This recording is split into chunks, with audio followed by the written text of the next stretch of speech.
In this video tutorial, we're going to take a look at 28 of the coolest and most amazing little features and tips and tricks in Photoshop that you may or may not know about. Some of them you may have seen me do videos on recently, but a bunch of them you probably haven't. This is 28 great features of Photoshop that you may not have known about.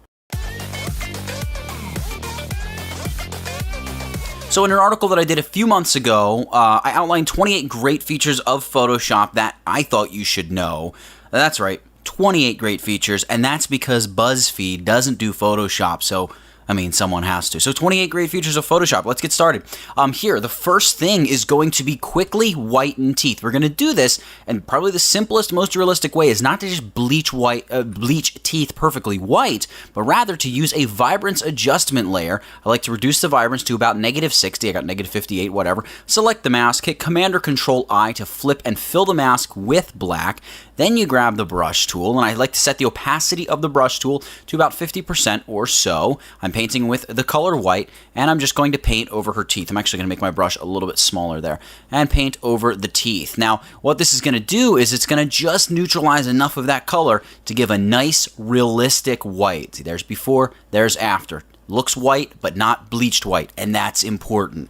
Now, this tip is something special. This is how to merge all of your existing layers to one new layer, just like that, okay? I feel like I write this hotkey, and it's a very long hotkey in almost every tutorial that I write. This is an important one. It's a long hotkey. Control-Shift-Alt and the letter E. So on the Mac, that would be Command-Shift-Option-E.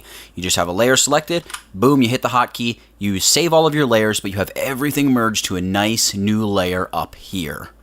The Rotate View tool is a very important tool and something that is extremely useful when you are retouching, and kind of all the time, but especially retouching and using the paintbrush tool. So if I'm painting, I find that if I draw strokes kind of straight across my screen, I'm a little bit more accurate with my brush tool. So let's say I need to follow her hairline. Well, if you hit the letter R, the hotkey is R, it brings you to what's called the Rotate View tool. And if your computer supports OpenGL or whatever the newest graphical card support system is for Photoshop at the time you're watching this tutorial, you can use this tool and rotate temporarily. This is only a temporary rotation. And then so as you switch to the brush tool, and I can paint right in here to get a nice accurate paint, and then hit the letter R again, rotate however I like her to be. And let's say I have her rotated to some crazy angle, 54 degrees, excuse me. I can just hit the Reset View button, boom. It brings her back just to the way it is supposed to be. The Rotate View tool, very, very useful. There's a really neat and really fast way to change layer opacity, and that's by just selecting the Move tool and hitting any number you want. Let's say I want this, I've got this white band here, I want it to be semi-transparent. Let's say I want to make it 70% opacity. I hit the letter or the number 7, boom, 70% opacity. Let's say I want 75. In rapid succession, go 75, and bam, 75% opacity. So that's pretty cool. If you hold down Shift, as I just did, and hit a number, you can adjust the fill opacity. So Shift, and let's say the number 7, well, that brings us to 70% as you just saw, but the letter or the number 0 takes it back to 100. And the same thing, if I'm not hitting Shift plus a number and hit the number 0, takes me back to 100% opacity. Quick side tip on this main tip: if you're using one of the brush tools like the brush tool or the clone stamp or anything like that, you can hit one of the numbers and it's going to adjust the tool opacity and not the layer opacity. So if you want to adjust the layer opacity, it's important to just select the Move tool. It's just kind of like my go-to. I hit the letter V, which is the hotkey for the Move tool, and then boom, hit a number, and it changes the layer opacity, in this case down to 50%. That's how to quickly change layer opacity with numbers. One of the other really neat things you can do in Photoshop is quickly select another layer just by holding down your Alt or Option key and using the square brackets. So by hitting the left square bracket with the Alt key, you move down the Layers panel, and the right square bracket, you move up the Layers panel. In addition to being able to select layers, if you use instead the Command or Control key, you can actually move that layer. So if you hold Command down and hit the left bracket, you can actually move that layer downward, and the right bracket moves the layer upward. So I can move down, grab this color layer, and lift it up above my sharpening layer, or I can move it back down below, all just using hotkeys, never actually clicking anything in the Layers panel. Occasionally in Photoshop, you need to measure something based on either pixels or inches or something of that nature. You can quickly and easily change your unit of measure by going View, Rulers to show the rulers, and then just simply right-click on the rulers and change the unit of measure from pixels to, let's say, inches. This is also going to change the unit of measure, by the way, over here in like the info panel when you drag out a selection. See the width, 8.8 by 5.5, that's going to be inches. If I right-click on this and set it to pixels, now we see 1992 width by 1244 height in pixels. So being able to undo as much as we want is a really great thing. Sadly, we can't undo as much as we want, but there are ways, if you go Edit Preferences, let's go Edit Preferences General, that you can actually change the number of history steps which you can undo. So we're going to come over here to Performance, and you can see I have my history state set to 101, just because why not? But you can really increase this up or bump it down. The more history states you have, typically the slower Photoshop's going to run, the more resources it's going to require. So that's kind of why you might want to run maybe less history states versus more. But if you have a computer that is a beast, run as many history states as you like. It's really that easy. And oh, by the way, if you're on a Mac, you would go to the Photoshop menu, Photoshop, Preferences, boom. So there's a somewhat unknown and very underused feature of Photoshop. In fact, I've never even really used it before, but it's something I know about and it's kind of cool. It is the ability to stroke a path with a pattern. So here's how you do it. You create a path just like this, and then you would right-click on the path, and don't choose Stroke Path. Instead, choose Fill Path. Now, here in the Fill Path dialog, you're going to choose, from the Contents drop-down, you're going to choose Pattern, not any of the colors, but Pattern. And then it's important here, you want to check on Script. And the script you want to choose is Place Along Path. None of this other brick fill, whatever, cross weave nonsense. Place Along Path. Everything else can remain the way it is, and hit OK. What's going to happen is you're going to get a Place Along Path dialog box where you can change the scale of the pattern, make the pattern larger or smaller, spacing options, all kinds of stuff you can play with. Hit OK, and you're going to see it's going to place this funky looking pattern all along your path. Again, really not sure how you're going to use it, but something that's kind of cool, and there's got to be a really neat way to use it and really cool stuff you can do with it. But just know that it's there. You can stroke a path with a pattern. In Photoshop, you can apply a mask that's already filled with black. So in this situation, you see we have two layers here. One that is kind of like a warmer, richer version of the photo. But let's say we only want to apply this here to the paper. Well, we can immediately hide everything by holding down our Alt or Option key and just selecting the new mask icon. Boom, gives us a mask already pre-filled with black. We can grab our brush tool and we can just paint in our effect over the paper or kind of wherever we want. Let's say you need to find the center point in your Photoshop document very quickly. Well, there's a very easy and very fast way to do this. You can come up here under View and choose New Guide Layout. I don't know if you've ever used that before. And just set up a guide that has a 2 column width, or I'm sorry, 2 columns and 2 rows. And you can see it runs a perfect guide right through the vertical and horizontal centers of your image. And blammo, there's the exact center of your image. One of the coolest tricks in Photoshop that I've ever personally witnessed when I actually learned it in a big group of people, is how to quickly change the color of an object in Photoshop. Now this works especially well on very specular items, stuff that's shiny like the side of this car, stuff that already has a little bit of color in it. If you have shiny and color already there, this effect is going to work beautifully. This couple, well, looks like they're having a boy, right? Because the car is nice and blue, but let's say they just found out that it's actually a girl. We can sample here, grab the pink on her dress, we have a new layer, and I can just paint the car pink. Look at how beautiful our new pink car looks, right? Well, I think you and I both know this looks pretty awful. Well, what we can do, once Photoshop finishes catching up painting, is we can just paint like that and then change the blend mode to color. And just like that, we have a beautiful pink car.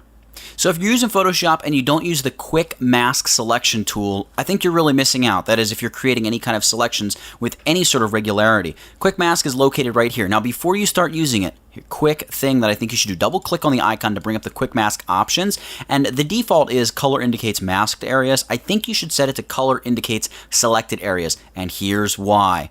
All you have to do is click on all you have to do is click a single time on the Quick Mask icon to activate Quick Mask mode. Grab your brush tool. We're painting with the color black. Let's say we want to create a selection of this coffee mug, right? We can just paint over it really, really quickly. This is going to be a very, very sloppy selection, but you're going to get the point, right?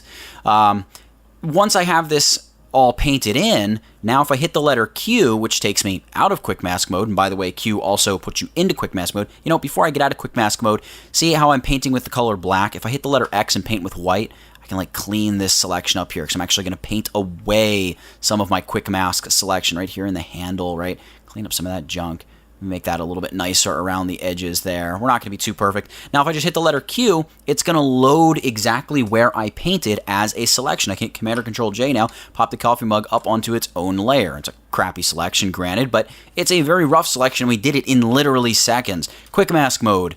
Great to know how to use it, and great to be able to harness the power of it in your own photo editing and Photoshop use in general.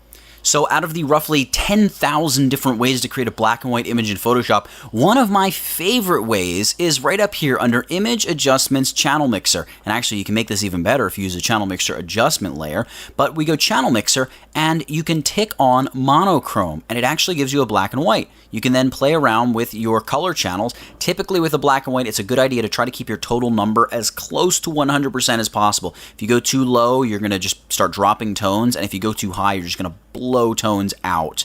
So let's just go with something that's a little bit more standard, something like that. Whoa, hello, we're way too high. Let's drop our blues way down here. Something like, yeah, something like that looks kind of good. Maybe it's a little bright. And just like that, we've created a black and white. It's just a different way to create a black and white. I think it's kind of interesting. It's a little bit different, and every way of creating a black and white in Photoshop is a little bit different. Gives you different contrast and different tone and detail and things like that. So the monochrome mode in the channel mixer, one cool way to create a black and white in Photoshop.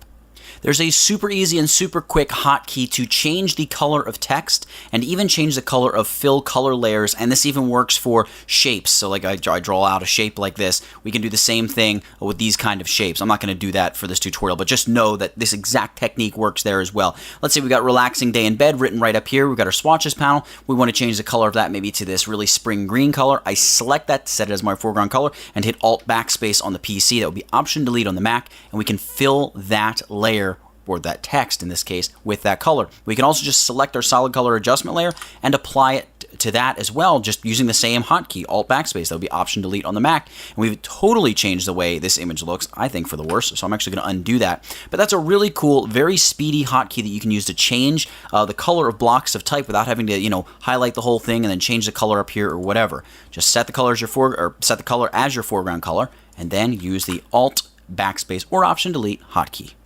When you've got some layer styles, or even just a single layer style applied to a layer that you're going to go and scale, so I'm going to hit Command or Control T to bring up Free Transform, and maybe boost this, make it 150 pixels wider, and or 150% more wide and 150% higher. I apply that. My layer styles have actually stayed the same as they were when they were much smaller. When the text was much smaller, I should say. So in addition to scaling the layer contents up, I need to scale the layer style up. And I do that by going Layer, Layer Style, Scale Effects. And because I know I've gone up 150%, sure enough, I'm going to scale my layer effects up 150% as well. Now, one other quick way to get around this, let's say you're not, scaling an exact 150%, you can actually just right-click on your type layer and convert it to a smart object. And when you do that and you scale it up, everything kind of remains the same, and you get nice, beautiful layer style effects just like that. When you're working with any kind of brush tool in Photoshop, here I might want to add even more dodging and burning to this guy. It's nice to be able to see the exact center of your brush tool. You can do that by going Edit Preferences and choose Cursors and check on Show Crosshair in Brush Tip. Hit OK, and you can see now with our brush tool, well, it's actually the dodge tool, I can now see exactly where the center of my brush is, so I can more precisely paint exactly where I need to paint when I am dodging and or burning this fella. One great feature that is universally useful in Photoshop is the Alt or Option key. Virtually anything in Photoshop that you touch with the Alt or Option key means you're going to duplicate it. Whether or not it's a layer, you just click and drag while holding the Alt or Option key, or even a layer in the Layers panel. I'm holding down the Alt or Option key, and you can see I've duplicated, and I actually have a third yellow box now. You can do that with multiple layers. Now I've got 2 additional yellow boxes. The Alt or Option key, use it to duplicate, well, anything. As you work through and build up layer after layer after layer in your file, sometimes you want to quickly go back and see what you started with so you can figure out, hey, have I made any progress, or does this just look like crap? You can do this very easily in Photoshop by holding down the Alt or Option key and selecting any layer eyeball, and what it does is it shuts off all of the other layers except that layer. So you can see now it takes me back to the original image, which in this case I think actually looks better than all this junk we've added on top of it in Photoshop. So the Alt or Option key and click any eyeball. See, there now we just have our black and white adjustment layer on. Oh, and by the way, you get out of this mode by holding on the Alt or Option key and clicking on that layer eyeball one more time. In Photoshop, there's a hidden tool hiding out underneath the eyedropper tool, and it's the ruler tool, which you can use to straighten images. But before we get into this, the newer, better way to do this is actually to grab the crop tool, hold down the Command or Control key, and you can see it switches to the ruler icon. You can draw a straight line across, well, something that should be straight in your image, and it's going to straighten it with the crop tool, and then you can hold down your Shift and Alt or Shift and Option keys and just crop the image in, commit the change, and you'll have a nice straightened image. Now, if you do want to do it the older way with the ruler tool, it basically works the same way. You just draw a line across something that should be straight and hit the Straighten Layer button up in the top bar. That's it. You can straighten images in seconds. A pretty cool image navigation function of Photoshop is what's called bird's eye view. This is when you're zoomed way in on an image and you want to get to another part of the image quickly. You can just hold down the letter H and click and drag and zoom in on literally any other part of the image that you like very, very quickly. Clipping masks are essential and really easy to use and really important stuff. And they're super easy to learn how to use. So here's what they are. Basically, I have some type, Zoo York, whoever used to do that, I don't remember. But Zoo York over a photo of New York. And we want to basically make the text of New York look like the inside of Grand Central Station. Well, you can do that by holding down the Alt or Option key, hovering between the Zoo York text layer and the photo of Grand Central Station, and clicking. And you're now clipping the photo of Grand Central to Zoo York. But let's say the client says, no, we can't go with Zoo York because that's someone else's property. We need this to say New York. Well, check this out. You can just double click and edit Zoo to say New York. Maybe even make that type a little bit smaller. And you can see that all of it just edits because the image of Grand Central is simply clipped to our live layer of text. It's a clipping mask. Super easy to use and very, very powerful. A must-know feature in Photoshop. At this point, most of us have seen that VSCO style fade, that VSCO fade, the Instagram fade, whatever you want to call it. Here's how you can achieve something similar in Photoshop. We're going to go Layer, New Adjustment Layer, and choose Selective Color. In the Selective Color Adjustment layer, basically all we're going to do is go to our neutrals and decrease the blacks by maybe, I don't know, -15, -20, something like that. Start to fade out some of the highlight mid-tone parts of our image. And then also go to blacks, and again, drop the blacks about -20. And you can see it really gives that rich black fade. There's before, there's after. A nice Instagram VSCO style fade for your photos or images or graphics or whatever in Photoshop. Let's say you're creating a selection in Photoshop like this, and you drag it out and realize this is about the size you need, but it's not positioned correctly. Well, instead of just giving up and creating a new selection, before you let go and commit the selection, hold down the spacebar key, and you can move the selection around to get the perfect positioning on your selection. It's that easy. Maybe the fastest and easiest way to get a retro effect on your photo is to do this. Go down here and choose to add a solid color layer to your image. I'm going to go and add a bright blue. It's important. You want to add a bright blue. Set the blend mode to the layer, or the blend mode, of exclusion, and then reduce the opacity down to, I don't know, 25, 26, something like that. And you get kind of a pretty cool, pretty stereotypical looking retro faded style image. There's before, there's after. Takes seconds. If you do a lot of work with web graphics and UI in Photoshop, this is going to be a great tip for you. You can export multiple layers as separate files, all named whatever you have named your layers. Check this out. We've got tags, the radio progress bar, switches thing, and also some other miscellaneous stuff, buttons and whatnot. This is all from 365psd.com. Really great site, by the way, if you've never checked it out. What you can do is just select all the layers. Select the top layer, hold down the Shift button and select the lowest layer, right-click and choose Export As. And then an Export As dialog box is going to pop up where it's processing and doing all this stuff. But basically here in the Export As dialog box, when it finally appears. Here we go. You have all four layers, as you can see, lined up. We're exporting them as PNGs. It's not exporting a background. It's preserving the transparency, which is great. Obviously, you can export as JPEG, PNG8, GIF, SVG, anything like that. All of that is amazing. But it's also automatically trimming these images down, so it's just the asset that we need. This is a 166 by 212 image. This radial progress bar is just 108 pixels by 108 pixels. So Photoshop's really doing you a lot of favors. You can quickly export a big batch of graphics just by using the Export As command in Photoshop. One of the latest and greatest, well, maybe not greatest, but one of the latest new features in Photoshop is the ability to add multiple layer styles. You can double click on a layer kind of anywhere and bring up the layer style dialog, and the layer styles that have this additional plus next to them means you can add multiples of that layer style. Let's just play with stroke. It's kind of the easiest to see. Tick on to add a nice white stroke. We'll just add 50% opacity, white stroke, 10 pixels. Let's add another stroke now. All right, so this stroke we're going to play around with. We're going to make it even bigger. We're going to make it maybe 20. We're going to make it the color red just so it sticks out. Opacity of 100%. And let's do another stroke here. This one we're going to make, bright green. We'll increase the size even more, something like that. And then commit OK. So there you go. You can do stroke, stroke, stroke, stroke. 3 strokes, all stacked up, all in there, making this "These Are Trees" text look positively horrendous. But you do have the ability to add multiple layer styles, and that's pretty cool. You just have to do it, and make it look half decent. That's all. So the last little tip in this video of tips is more of an Easter egg in Photoshop. You can go to the Edit Preferences interface. Now on the Mac, that would be Photoshop Preferences interface.